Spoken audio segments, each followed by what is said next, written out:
Are you a rational thinker? Is your customer? No and no. Let me explain why on today's episode of The Buyer's Mind. Welcome to The Buyer's Mind, where we take a closer look deep inside your customer's decision-making mechanism to reverse engineer the perfect sales presentation. Now, please welcome your host, Jeff Shore. Well, welcome everyone to The Buyer's Mind, where we investigate exactly what's going on in the minds of prospects who are considering a purchase decision. This podcast is all about taking a stroll through the buyer's brain. Ultimately, it's about knowing the customer so well that sale begins to roll right out in front of you. I'm your host, Jeff Shore. Be sure to visit jeffshore.com, and while you're there, you can sign up for our free weekly video newsletter, a little Saturday morning inspiration to help you on your sales journey. Joined as always by our show producer, Paul Murphy. Hey, Murph, we're going to talk today about critical thinking. Do you feel like you do that well? Think critically? I don't think I do that well. I often struggle with that, to be honest. I wish I was a little more analytical than I am. I think I'm a little more just emotional. Which is normal. I think that we have so much of our emotional brain that is constantly engaged that from time to time we sort of get stuck in our ways and keep thinking the same way. I think we could all learn to think a little bit more critically, and that's what we're going to get today with a fascinating discussion with Kevin de Laplante here in just a little bit. Let me give you the quote of the day, because it's really all about critical thinking. This is from Carl Jung, who said, "Thinking is difficult. That's why most people judge." I love that. Thinking is difficult. That's why most people judge. Look, I'm not trying to get under your skin. We have a judgment about the word judge, but apply it to your customer.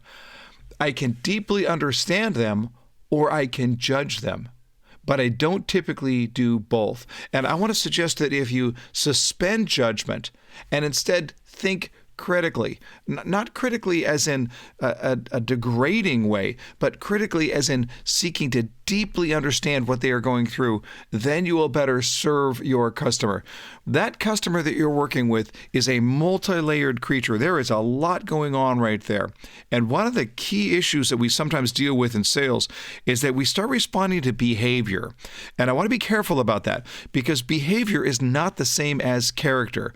A customer might behave in a certain way because of fear, because of experience, because of any number of different things. But we don't want to confuse the behavior with the character. This is why it always bugs me when I hear salespeople flippantly mock their own customers or talk about them in a degrading way and say things like buyers are liars. And look, I get it. It rhymes. It's cute and all that, but what a horrible thing to say. And especially since what we're looking at here is that these are real people. They have real lives and real jobs and real families, and they're going through a tough time because there's a problem.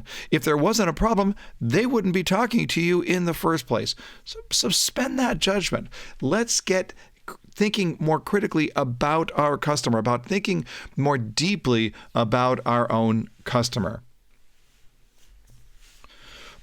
Well, we want to let you know that the podcast is brought to you in part by our good friends over at Home Street Bank.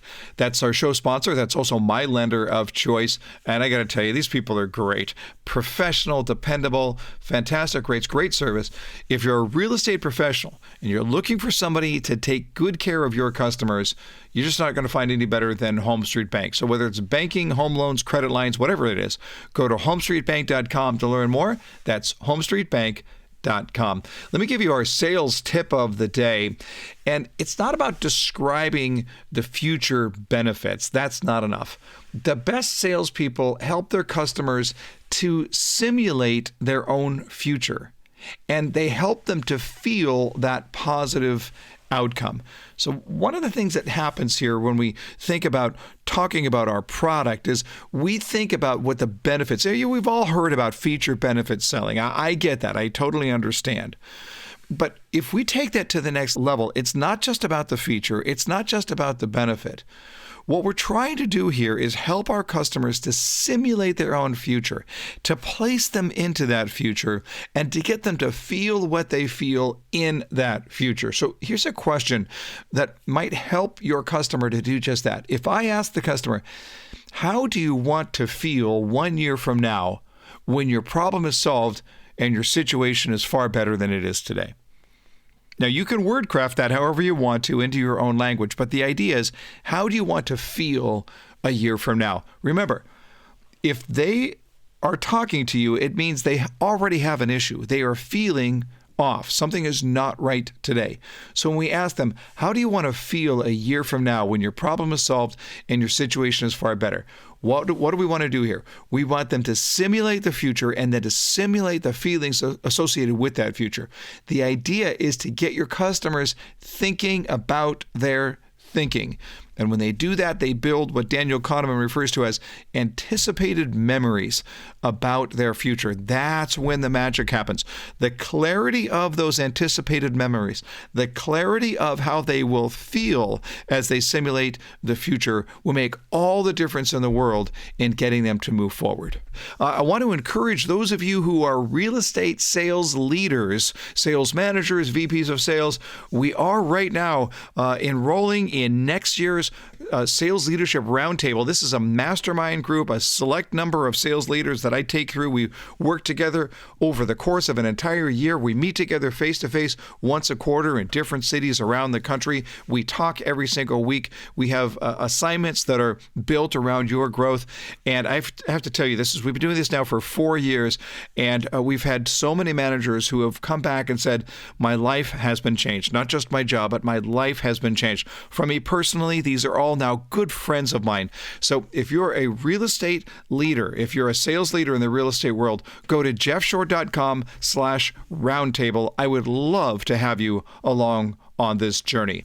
Okay, well, let's get to our interview. How do I describe Kevin de Laplante? Philosopher, expert in logic, scientific reasoning, critical thinking, maybe argumentist, if I were to make up a word, might fit in there somewhere. We'll hear from him on that. He has a PhD in philosophy from Western University. He's the former chair of the Department of Philosophy and Religious Studies at Ohio State University. He's the creator of the Critical Thinker Academy. You can go to criticalthinkeracademy.com. And finally, the host of the Argument Ninja podcast. So, Kevin, let me ask you this. Let me put it this way. When you meet someone on an airplane or a cocktail party and they ask, what do you do? How do you possibly answer that question? That's a good question. Nowadays, I usually say I'm an independent educator. Mm-hmm.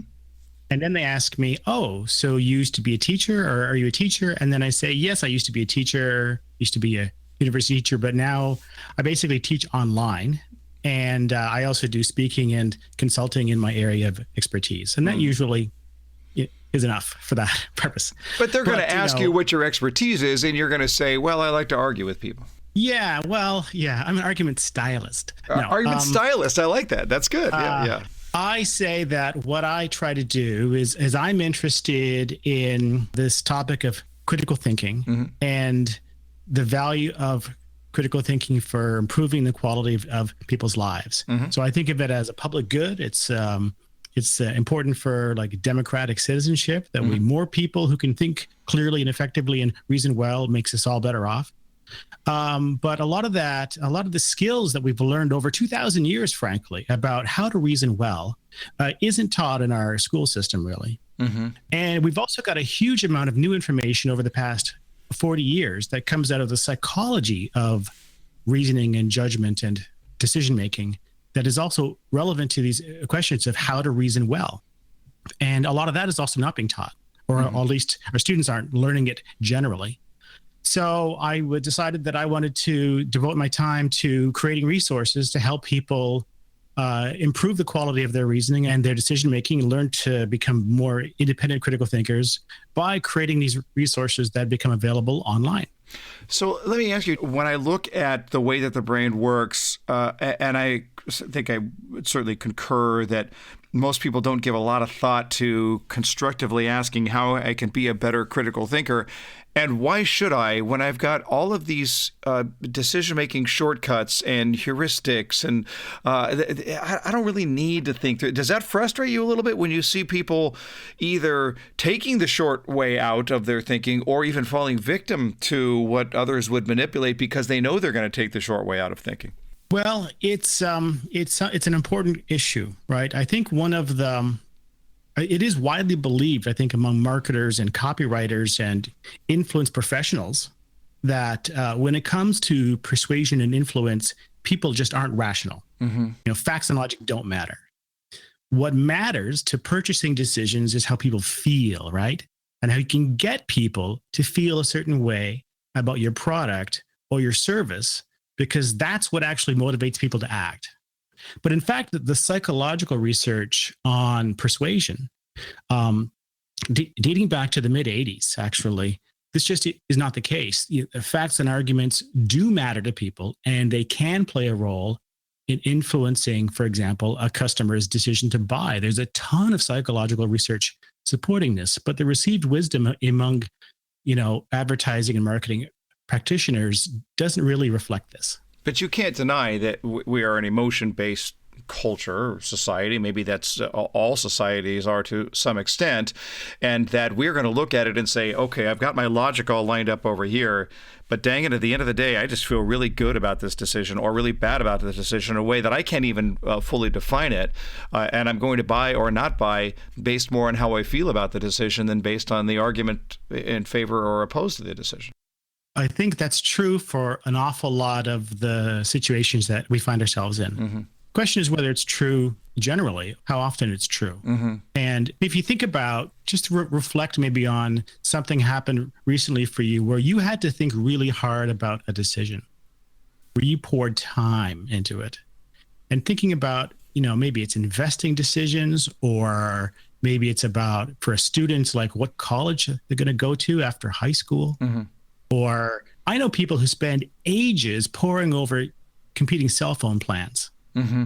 In those instances, they're thinking very deeply about the reasons for making one choice or another. They might be doing cost-benefit analysis in their head. They might be looking at, thinking through hypothetical scenarios into the future and whether they're going to think about what they're going to feel about that. That's exactly the kind of reasoning. If you guys are familiar with the Kahneman, system 1, system 2 sure. Distinction. Has that come up on the show? Sure. It absolutely has. So yeah, sure. So that's like system 2 processing, right? And now the received wisdom is that this happens only very, very rarely, or only for most of our daily cognitive behavior. System 1 is, in the driver's seat, and that could all be true, but decision making only has to occur in moments, right? Mm-hmm. The decision to buy or not to buy is one of those moments. Mm-hmm. And sometimes it can be a snap judgment, and other times it can be one of those labored, involved things that you lose sleep over. And those are the occasions when, in fact, it turns out that people are sensitive to the quality of the reasoning. People really are persuaded by how good the reasoning is when they're in that mode. And it's these two factors that have to be there. They have to be able to reason deeply, to think about the issue. They have to the capability of processing your message, say, and they have to be motivated to do so. They have to have a reason to think it's relevant to them. But if you can tick off those two boxes, ability and motivation, what you'll find is that people in that zone really can tell the difference between good and bad reasons. And they will make a purchase decision, for example, based on the quality of the reasoning in the message and not just on the other peripheral, gut, instinctive, persuasion factors. But there are times when we will make that emotional decision based on some factor that seems like it's appealing to our logic, but in reality, it's not, and it may not be in our best interest. So I'm thinking about the number of people who are listening right now who might have an item of clothing that they've owned for 60 days or more, and it still has a price tag on it. And there's a pretty good chance that they got it on sale, and they were drawn to that, it's 40% off, and if you got a coupon and all that stuff. And so it looked at it and said, they're thinking that this is a well-reasoned decision. And yet at the end of the day, it probably was not, because if it was, then they would have worn it by now. That's certainly a possibility, right? That happens a lot. A decision you make now, you think you've thought about a lot, ends up being, looking down the road, it didn't have the outcome that you thought. That's actually pretty common. That's a kind of cognitive bias we have, is that we're really bad at forecasting our future responses to situations that we make, where we make choices now. Like if I make a decision that I'm going to go to Hawaii next year, and all I'm imagining how great it'll feel to go and travel. And it turns out that we're really poor judges of being able to predict what our actual experiences are going to be in the future when we're actually experiencing that thing. So let me just make sure I'm clear on this. So if I'm projecting myself into the future, then what I'm going to do is I'm going to take my perceptions, what I'm seeing right now, and I'm going to take my memory and everything that I've experienced in the past, and then I'm going to basically run a simulation in my brain, and that simulation is going to have a feeling attached to it, right or wrong. Is it that feeling that I'm going to have that's going to play a huge role in whether or not I choose to move in that direction? Oh, yeah, absolutely. Absolutely. Motivation, what I agree with here is that motivation is grounded in, the technical term is affect, right? Mm-hmm. Feelings of positive or, negative or positive feelings toward a situation, and whether it's like high arousal or low arousal, those are the factors that influence affect. And then we wrap emotions around those core affective features. Arguments. This is something that in my own work, I've had to persuade some of my philosopher colleagues of, and other people who think that they're in the grip of a kind of mythological view of argumentation, that good arguments persuade themselves. And that's just not the case. Arguments don't persuade themselves. What matters in argumentation is our mental responses to the argument. So when the reasons are being given, there's an intermediate step where we either have a positive or negative reaction to the arguments given. And the way in which we come to a conclusion that that's a strong persuasive argument is precisely that the overall response we have to those arguments has been affectively positive. Mm-hmm. So if you can't do that, if you can't generate that affective psychological response, people are just not going to be persuaded by the reason, or they'll think it's a bad argument. Mm-hmm. Now, it's not just how you think, of course, it's how you communicate those thoughts. And so many times we think of something just absolutely brilliant that we want to say, but we think of it 5 minutes after the conversation has ended. So, we get into that dilemma where maybe it's because we are involved in an emotional dispute of some kind. I think the most obvious example is if you're in an argument with your spouse or significant other, and then, 10 minutes after the argument, you're clicking with just brilliant. This would have trumped. This was shut down. I would have won that argument if only I had said this. So how do we train our brains not just to think critically, but to think critically on the fly? Because that seems to be the most difficult part of critical thinking, is how do you do that on the fly? It really is. And what you're talking about there is one of the skill components of critical thinking. That is, think of something like emotional regulation, right? How do I, in the moment, not be overcome by a psychological state that diminishes my capacity to reason well, or diminishes my ability to pay attention to good information or good reasoning coming at me from someone else? The answer is going to be, that is, what's maybe surprising in this kind of discussion is the idea that cultivating the skill of emotional regulation, self-regulation, and control, and learning to anticipate your responses. These are things you might do in a therapeutic context, right? Or couples counseling, or where these things come up.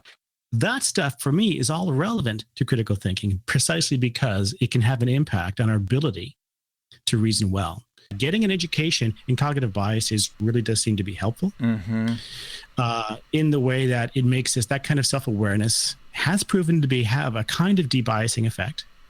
It's not foolproof at all, but developing a vocabulary for thinking about ways in which our capacity to reason well is diminished or impaired. That's an important first step, because then we can conceptualize it in ourselves if we have the vocabulary to do so. And that means it's easy for us to perceive it in ourselves and in other people.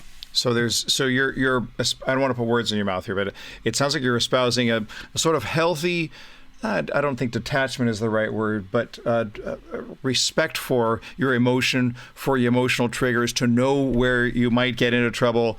The principles of cognitive behavioral therapy might come into play here, to be anticipating this before you get into the situation and to know where you get tripped up. If I'm a sales professional and I always struggle when a customer has a price objection, for example, I need to be prepared for that before I walk into. I don't mean prepared with a healthy argument to return.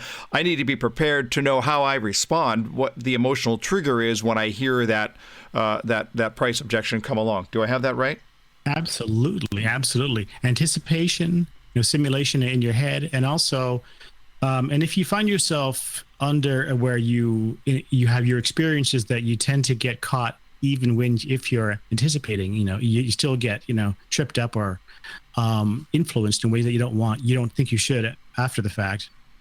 Maybe what you want to change is something about the environmental context or the conditions under which you're facing these situations. Yeah. So, because there's really two categories of debiasing strategy. One is modify the person. You teach them skills and background knowledge and other sorts of things that can make them less vulnerable to the negative effects of these biases. Or you can modify the environment, through things like nudges, if you guys have talked about nudging, or other sorts of factors where a lot of our natural psychological dispositions are so sensitive to contextual factors like the temperature of the room you're in, or the surroundings, the people, those group effects are strikingly strong, or just the sense of likability of a sales professional, right? We put too much weight, it's an argument, we put too much weight on whether I like you and how quickly that transfers into trustworthiness, which it shouldn't have a connection, but somehow it does. But it sure does. It sure does. Can you unpack nudging just a little bit? Richard Thaler's work is absolutely fascinating, but give us just a quick overview of what the nudge is. Sure. A nudge is you make a conscious attempt to change the environmental conditions under which a choice is made. So he calls it the choice architecture. A simple example would be if one of the kids in the school system to eat fewer fatty desserts or sugary treats during lunch hour. Well, it turns out that putting the sugary treats below the eye line when you're in the cafeteria row picking up your food reduces the frequency that people will take them. So all you've done is made a small shift in the environmental context in which they make a decision what to put on their plate or not. And it adds up to a positive effect, and they're not even consciously aware that they've been influenced by those choices. Yeah. So that's an example of a nudge. They've been nudged by a simple architectural choice about how they make a decision into a decision that turns out to have positive consequences for them. So it's about context. It's about framing. You spent a lot of time in this arena, especially in dealing with cognitive biases. Talk to us about one or two that are particularly interesting to you. Well, I'm always fascinated by things like anchoring effects. And some of the striking ones, I mean, the original research that was done back in the 1970s, in fact, by Kahneman and Tversky, focused on, how people violate their rules about reasoning with probabilities based on various factors. And so let's put a real life example on this. I've seen you talk about this in a video online, criticalthinkeracademy.com, correct? That's right. Yeah. Where you talked about the price of a jacket being $300. What's it really worth? Can you just repeat that example, please? The general principle is that our brains have a hard time making decisions that require a lot of thought. So we look for shortcuts to help make those decisions. Now, if I give you a jacket and I say with no cues whatsoever, no price tag, nothing I say, what's this worth in a dollar value, this black leather jacket? That's really hard. I don't really have a good idea how to do that. That's a struggle to think about that.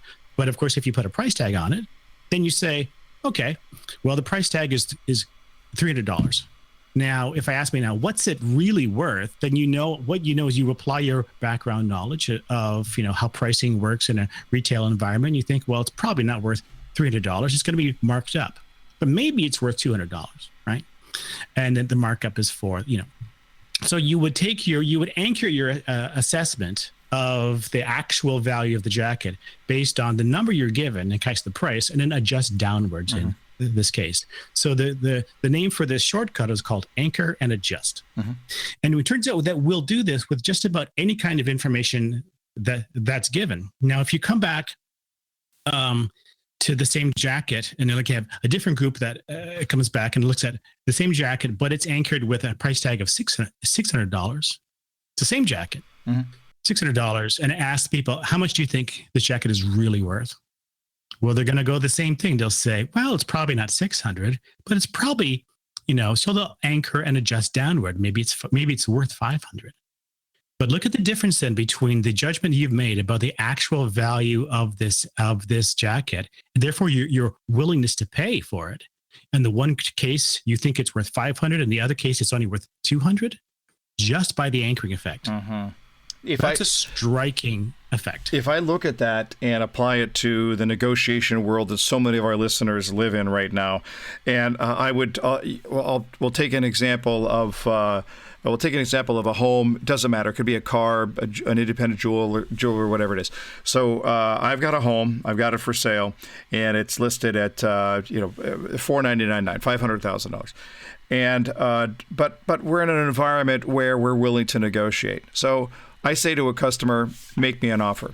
Now that customer is going to look at it and say, I have no way to know what I'm supposed to offer, right? The salesperson is saying 500. I have no way of knowing. And the salesperson knows I could probably come down to maybe 490 if I really stretch, maybe 485 on this house. But the customer, who is uninformed as to what he or she should be offering, instead says, boy, I don't want to overpay, so I'm going to go at 450. So now what happens here is, and I'm just positing this, you can tell me whether I'm correct or not.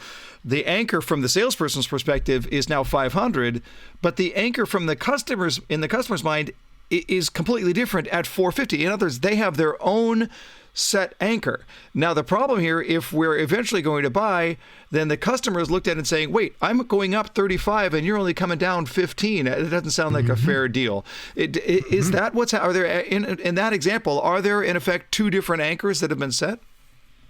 There's only going to be one anchor. It's the first piece of information that enters the consciousness of your customer. That means that it's incumbent upon you, the salesperson, to hit the anchor first.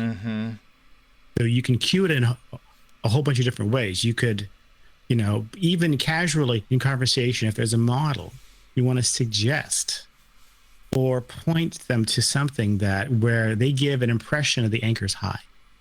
And then their brain's going to be anchored high from that point forward. If they have no clue, right? If they have no prior cueing or prompting, then they're going to go wherever they go. And then you're at the mercy of their prior anchoring. Then you're going to make them feel bad by working up. So if I looked at it and I said, listen, is there some room on the price? There could be, but think in terms of thousands, not tens of thousands. Otherwise, we're probably not going to be able to have a conversation. Maybe so. Maybe so. Yeah. And all of a sudden, they don't want to insult you. Then you got a little bit of social pressure there too. Sure. Yeah. So lots of factors that conspire, right? And how these things play out. Yeah. We're just about out of time here. Is there one big idea that you look at it one thing that you always want to get across to your audiences when you're speaking? If there's one thing that I want you to walk away with, this is really what it would be. The audience that I speak to on the podcast and on my other, social media, they're interested in either how do we improve our thinking in terms of issues that matter to them. Maybe it's religion, maybe it's science, maybe it's politics, and they're concerned about getting the right information or feeling deceived or manipulated, or how do they separate the good information from the bias? Yeah, it's like you panning for gold there. Sure. And there's another group of people in that audience who really want to understand this material as an analytical tool, as like a psychological, as a way of understanding the world. Because if you have this lots of background knowledge about not only logic and argumentation and persuasion, but the psychology of belief and judgment, and also like the social science related to how groups think, for example, then all of a sudden you might be able to watch the news and understand better what's going on, what you're seeing in a way that you couldn't otherwise. Otherwise, you just be kidding. This is madness. And maybe from this other point of view, it makes some sense what you're seeing. Sure. It actually sounds like fun. Right now, at the time of this recording, we've got this big controversy about whether NFL players are going to kneel during the national anthem. And I think that's very confusing to a lot of people as to what's going on. But this is probably just a field of study for you to look at it and say, all right, if we peel this back and look at the different ways of thinking and the biases, I may not agree with one position or the other, but I certainly understand it on a much deeper level. Right. For me, as a sort of teacher role, I identify strongly with that role as sort of mentor and teacher. That means that when these things happen, in fact, when Trump won last fall, this was like, my God, what a teaching opportunity this is, you know? Right. Whereas my friends on the left were wailing and gnashing of teeth, and my friends on the right were like, told you so. You know, so the partisan groups were highly involved. I was thinking about, let's study this. This is an experiment in motion that we would otherwise not have seen unfold. And so I was kind of, I don't say that around some of my friends because I know that their concerns were very real. But I was thinking this is going to help motivate the kind of things that I've been thinking about for years to be even more relevant than they were before. Absolutely. I do think that, my general message is not for people to be passive, to be standoffish, but to realize that as a strategy for understanding what's going on better, distancing yourself somewhat and being able to adopt like a more removed observer perspective where you can detach your personal feelings from the things they're going on is a helpful perspective to be able to cultivate as an exercise. You can't live in there all the time. We live in a world where things matter to us, right? Right. But if you can learn how to do that strategically, back away from the situation to observe it, make mental notes, see what's going on, be kind of analytical, and then pop back into the situation with that different perspective in your head, then that actually can have a real difference to how you speak, how you respond.